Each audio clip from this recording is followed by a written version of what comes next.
There are certain understandings in life that do not arrive early. They don't come with instructions. No one gathers you in a room and explains them clearly. You stumble into them. Usually after you've made mistakes. Usually after you've lost something. Usually after you've realized that the way you were living was not quite aligned with who you truly are. If you are hearing this now, it may be because you are ready to think differently. Not faster, not louder, just deeper. When you are young, time feels generous. You treat it like an open field. You believe there will always be another season, another opportunity to repair, another chance to try again.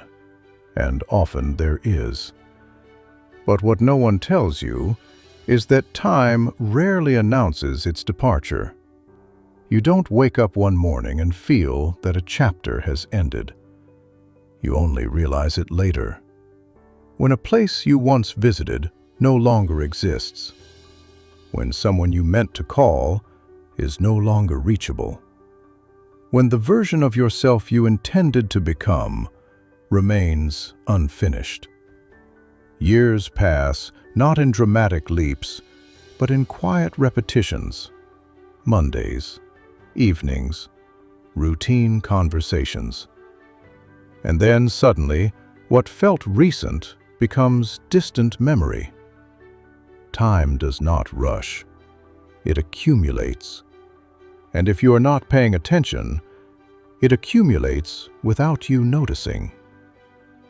Many people live as if life is rehearsal. They postpone what matters because it feels inconvenient today. I'll say it later. I'll begin next month. I'll fix it when things calm down. But life rarely calms down. It simply changes shape. Waiting can feel responsible. It can feel thoughtful. It can feel wise. But sometimes waiting is fear. Fear disguised as patience. And fear, when left unchecked, builds a life of hesitation. There are moments in my life that required action. Not perfect action, just movement. Instead, I hesitated. I convinced myself I needed clarity. But clarity often comes after commitment, not before it. If you are postponing something meaningful, ask yourself why. Is it wisdom? Or is it fear? There are attachments we defend long after they stop serving us. A career that no longer fulfills. A relationship that drains more than it nourishes. An identity that once fit, but now feels tight. We hold on because we fear regret. We fear looking foolish. We fear starting over. But sometimes holding on is more destructive than letting go. Release is not weakness. It is discernment. It is recognizing that your growth requires space. And space cannot exist while you cling to what no longer aligns. The longer you stay in what feels wrong, the harder it becomes to leave. And the cost is not always visible at first, but it accumulates quietly. There is a phase in life where ambition feels essential. You measure yourself by achievement. You compare progress. You track advancement. And you believe that once you arrive at a certain level, you will finally feel settled. But arrival is temporary. There is always another goal, another milestone, another comparison. And if your inner peace depends on reaching external markers, you will remain restless. True satisfaction is quieter. It doesn't demand applause. It doesn't require recognition. It arrives when your daily life feels aligned with your values, when your evenings are calm, when your relationships are sincere, when your mind is not constantly racing. Peace is not flashy, but it endures. Many of the limitations in life are not imposed by circumstance, but by perception. You worry about how you appear, how your choices will be interpreted, whether others will approve. But the truth is simple. Most people are preoccupied with their own concerns. They are not analyzing your path as closely as you imagine. And even if they were, their opinion is temporary. The regret of self-betrayal is not. If you silence yourself to avoid criticism, you slowly disconnect from your own authenticity. Courage does not mean the absence of fear. It means prioritizing alignment over approval. The more you practice that, the more expansive your life becomes. It is possible to move through life focusing only on what is missing. The promotion you didn't receive, the opportunity that passed, the version of yourself you haven't yet become. But when you consistently focus on absence, you create dissatisfaction.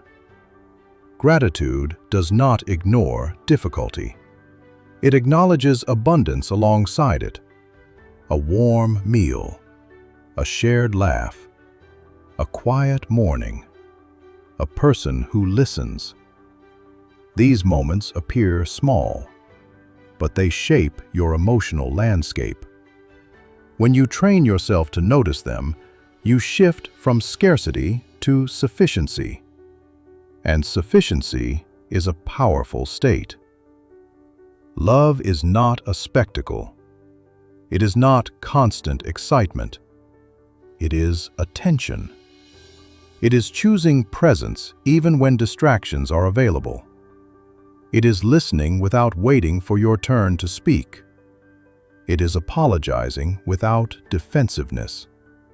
It is saying what you mean before it is too late to say it. Relationships do not erode overnight. They fade through neglect, through inattention, through assuming there will always be more time. There may not be. If someone matters to you, show them consistently, not perfectly, consistently. One of the quiet permissions many people never grant themselves is the right to evolve. You are not required to remain the person you once were. Growth may make others uncomfortable. It may disrupt expectations. But remaining stagnant to preserve comfort is a disservice to yourself. You are allowed to outgrow places. You are allowed to adjust direction. You are allowed to redefine success. Life is not a straight path. It is an unfolding. And unfolding requires flexibility. There will always be someone ahead of you in some way, more accomplished, more confident, more visible. But comparison overlooks context. It ignores the uniqueness of your journey. When you compare, you measure against a narrative that is not yours. And in doing so, you dilute your own experience. Move at a pace that reflects your values, not someone else's timeline. The only meaningful measure is whether you are living in alignment with who you are. There are many decisions you may question later, but kindness rarely becomes regret. Being patient when it would be easier to react. Being generous when you could withhold. Being understanding when you could criticize. Kindness builds a foundation that outlasts pride. It leaves no bitterness. It carries no shame. It is strength expressed gently. It is easy to treat life as preparation. Preparation for success, preparation for happiness, preparation for peace. But preparation can become avoidance. This ordinary day is not a placeholder. It is your life. The conversation you have today may shape someone's memory of you. The choice you make today may alter your direction. Do not underestimate the weight of ordinary moments. They are the building blocks of everything. If you absorb nothing else, remember this. You will not receive extra years for postponing your truth. You will not gain more time for staying silent. You will not be rewarded for living cautiously at the expense of authenticity. The time you have is the time you have. Use it deliberately. Speak clearly. Choose courage. Value connection. Practice gratitude. And understand that life is not measured by how much you accumulate, but by how deeply you engage. If you begin to live with that awareness now, you will not look back wishing you had understood sooner.